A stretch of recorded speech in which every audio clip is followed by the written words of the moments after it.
Paguyuban warga Sunda Tangerang Selatan gelar Halal Bihalal 2025, dorong kolaborasi budaya untuk pembangunan daerah.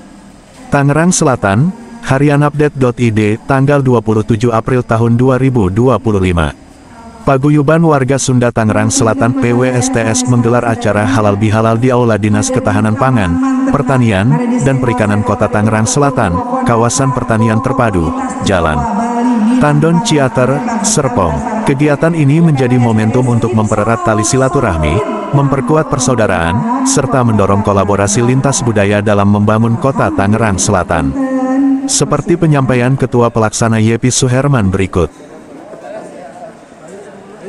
Karena pemerintah berat ya kalau tidak dibantu warganya, nah saya harapkan dari PWSTS ini, baik yang muda mungkin yang anggota atau yang belum, ayo kita ikut dukung pemerintah ya, dan pemerintah apa yang kita bisa kita lakukan gitu ya, supaya pemerintah bisa ringan gitu ya, terutama mungkin beberapa permasalahan pemerintah sekarang, mulai masalah kesampaian ya, kalau kita yang pemerintah benar, ayo warga Sunda contoh gitu, bagaimana di wilayah masing-masing, di rumahnya, di RT-nya sebagai contoh untuk bisa mengolah sampah dari rumahnya, mengolah segala gitu, karena kalau semua kita bergerak, insya Allah nggak akan ada tinggal.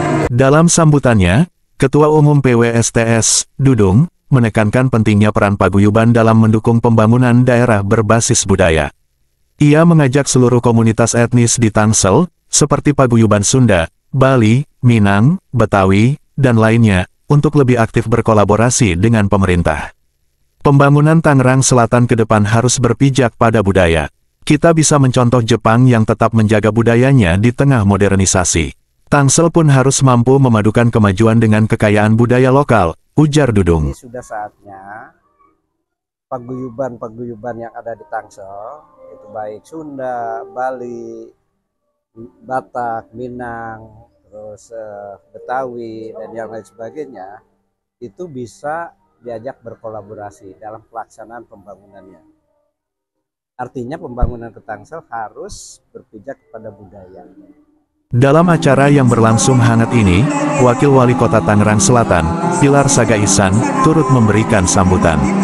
Ia mengapresiasi kontribusi PWSTS yang telah konsisten menjaga semangat kebersamaan dan budaya Sunda di Tangsel. Organisasi ini memiliki potensi besar. Anggotanya berasal dari berbagai latar belakang, ada yang bekerja di pemerintahan, menjadi pengusaha, guru, dosen, hingga mahasiswa. Ini kekuatan yang luar biasa untuk membangun Tangsel bersama, ujar Pilar. Pilar juga menekankan pentingnya generasi dalam tubuh PWSTS, agar lebih banyak anak muda yang bergabung dan aktif melestarikan budaya Sunda dengan pendekatan yang lebih modern dan relevan. Kita harus menarik minat generasi milenial dan Gen Z dengan metode yang kreatif.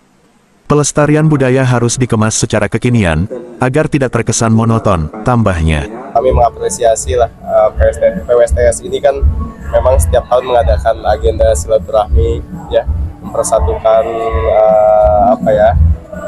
semangat masyarakat Sunda yang ada di wilayah Kota Tangerang Selatan. Mudah-mudahan dengan seringnya bersilaturahmi gitu kan, bisa meningkatkan semangat warga Sunda yang ada di Tangsel untuk sama-sama membangun Tangsel dari berbagai macam sisi ya, baik itu ekonomi, sosial, budaya, pendidikan, kesehatan. Karena potensinya di PWSTS ini banyak sekali. Ada yang orang-orang kerja di pemerintahan, ada yang sebagai pengusaha, ada yang sebagai dosen atau guru, ada yang jadi lawyer, ada yang jadi pedagang ya. Itu banyak sekali. Ada yang mahasiswa juga. Jadi kita dorong bahwa potensi masyarakat Sunda ini yang sangat luar biasa di Tangsel bisa menjadi organisasi yang inklusif ya, bisa merangkul suku budaya yang lainnya, agama-agama lain ya, untuk sama-sama membangun Tangsel. Ada pesan-pesan Pak dari Pak Wakil untuk paguyuban Sunda di Tangsel ini Pak? Ya, PWSTS ini mudah-mudahan sukses terus, semakin jaya, dan juga regenerasinya harus terus dilakukan ya, supaya banyak anak-anak muda yang bergabung dalam PWSTS. Jadi jangan hanya orang tua, tapi budaya Sunda ini juga bisa diterapkan di generasi-generasi milenial dan juga generasi Z sebagai generasi masa depan. Dan kalau peluang kolaborasi dengan paguyuban ini untuk Pemkab Tangsel gimana? Banyak yang sudah berjalan, sudah bertahun-tahun ya. Ada yang di bidang pendidikan, kadang ada kerjasama ya, pertanian juga ya. lalu juga di bidang kesehatan ya ada beberapa program PWSTS, peduli kesehatan masyarakat menggandeng Pemkot gitu. Banyak. Nah, ini harus terus ditingkatkan. Tapi yang jadi sorotan kami adalah bagaimana PWSTS ini sekali lagi bisa diminati dan diikuti oleh anak-anak muda. Saya lihat memang anak-anak mudanya ini harus makin banyak lagi seperti itu. Ya, khususnya generasi saya ke bawah lah harus makin banyak seperti itu. Jadi tolong nanti mungkin Pak Dudung sebagai ketua, mana Pak Dudung ya, nanti bisa Pak Dudung punya program supaya PWSTS ini diminati oleh anak-anak muda. Jadi harus mengikuti perkembangan zaman. Pembelajaran budaya Sunda itu harus mengikuti perkembangan zaman. Jangan monoton. Kalau monoton, caranya masih konservatif, ya anak-anak muda nggak ada yang ikut ya. Tapi gimana kita bisa punya masyarakat kita bisa punya identitas diri, ya harus identitas diri itu ditunjukkan dari suku budaya masing-masing. Ada orang Jawa, Sunda, Batak, Betawi gitu ya. Yang ada di Tangsel ini harus punya ciri khas masing-masing. Tapi ciri khas itu bukan untuk eksklusivitas, tapi ciri khas itu untuk mempertahankan nilai-nilai budaya dan bisa bekerja sama dengan orang lain. Nah, itu yang paling penting.